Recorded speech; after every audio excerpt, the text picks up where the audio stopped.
embrace it. Nothing happens the way I planned it. Unexpected arises. I'd give it up, maybe. Let's face it, embrace it.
Hello, everyone. I'm so excited for our very first Defense Against the Dark Arts lesson by the lake. What about you, Daniel? Sure, it's cold, damp, and soggy. What? Oh, quit complaining, Daniel. At least we're not spending the afternoon in a stuffy classroom. What do you think Professor Brindamore has in store for us? Honestly, I don't care, as long as it doesn't involve me getting wet. I'm sorry to hear that, Mr. Page. Because learning the proper defense against most aquatic menaces requires test...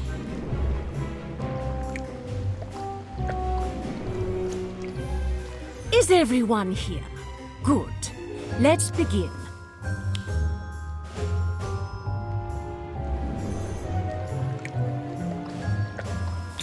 Today will be the first in a series of lessons on defending oneself against dangerous underwater. Our very own Black Lake is home to many such beasts, some more menacing than others. The giant squid. Yes, we have our very own Archaiteuthis ducks, although it's rather elusive and not particularly threatening despite its impressive size. What else might we find?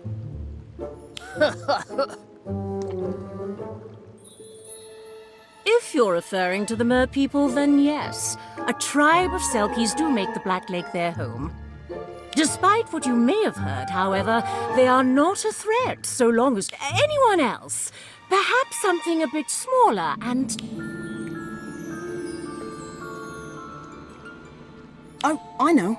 A Grindylow. Meet our resident water demon, the Grindylow.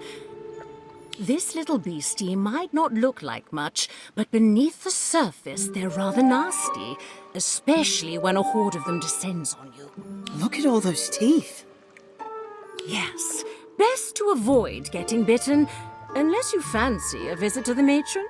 The good news is Grindylows are quite thin-skinned, thus a well-aimed revulsion jinx will cause... But Grindylows only live underwater, right? So we should be fine if we stay out of the lake, right? Oh dear, Mr. Page. I'm afraid you're not going to like our next lesson.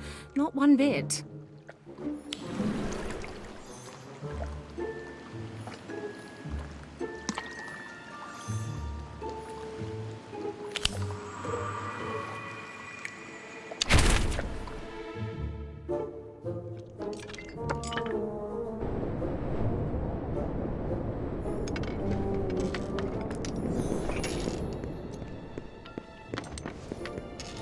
Swimming in the lake? Is she mad? Don't tell me you never learned to swim, Daniel. Of course I know how to swim, but that doesn't mean I want to jump in the Black Lake. I'm not a fish. I thought maybe you were afraid to get your hair wet. Do you know how long it takes to dry this mop? It's a menace, it is. Well, I think Professor Brindlemore's idea is brilliant. It's a whole other world beneath the surface. I can't wait to see a merperson. You know they're not the most friendly lot, right? I heard one of them tried to drown a thirstier just last month. Really? I heard he got tangled in seagrass chasing after a pet toad. Whatever. I suppose you're thrilled about all this, yeah?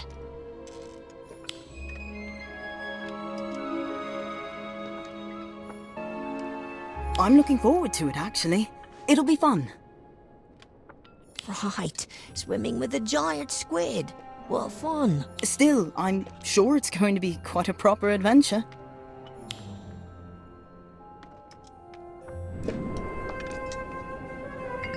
What's that? Dunno. Sounds like music.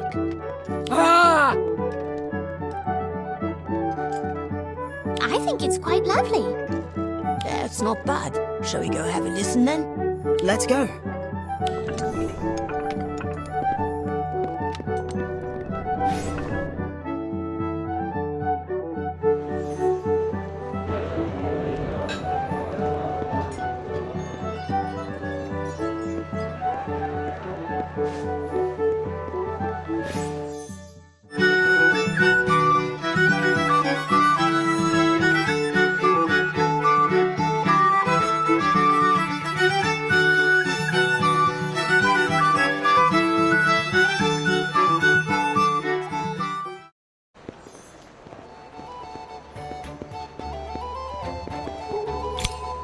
That was amazing. Thanks. I'm glad someone enjoyed it. How do you play so many instruments at once? Lots of practice. And a bit of magic, of course. So, these are just enchanted instruments, right? That's right. But I'm still playing each instrument, just not touching them with my fingers. It's more difficult than it looks. Don't mind Daniel. He's always hunting for a trick to everything. I'm Ivy, by the way, and this is my friend. Nice to meet you all. Name's Calliope, but you can call me Cal. That was amazing. Thanks. I'm glad someone enjoyed it. How do you play so many instruments at once? Lots of practice. And a bit of magic, of course. So, these are just enchanted instruments. That's right. But I'm still... Don't mind, Daniel. Nice to meet you all.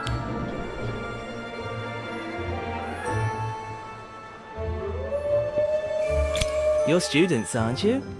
I went to Hogwarts myself. Really? Did you study music? Not at all. Played a few socials, sang in the frog choir, but that's about it. On the road is where I truly learned to play. But you're so good. You must have travelled everywhere. I've played in more villages than I can count. But then, being a fan of music also means listening. Everyone has a song to share, often something special from their past. I love to hear them all. My mom used to sing to me when I was little. There was this one song about moon calves that always put me right to sleep. A mooncalf lullaby? I'd love to hear it. What? You want me to sing? I can't even carry a tune. Doesn't matter. A beautiful song is beautiful no matter how it's sung. Yeah, but you haven't heard me sing. Besides, everyone loves your music. I wish that were true. Let's just say the response in Hogsmeade has been...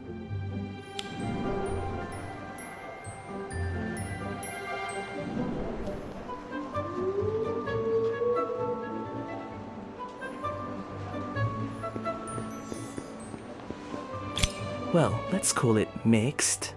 Clearly, they don't have an ear for great music. You're very kind, but I'm afraid there aren't enough young ears like yours to keep me here. Then you should come to Hogwarts. You can play a show for us. That would be lovely, but I seem to recall the professors aren't too keen on strangers showing up at the front gate. But you're not a stranger. I'm sure they'll remember you. Mr. Filch certainly will. He was not a fan of my impromptu performances. I think he still has my favorite gob iron stuffed in a drawer somewhere.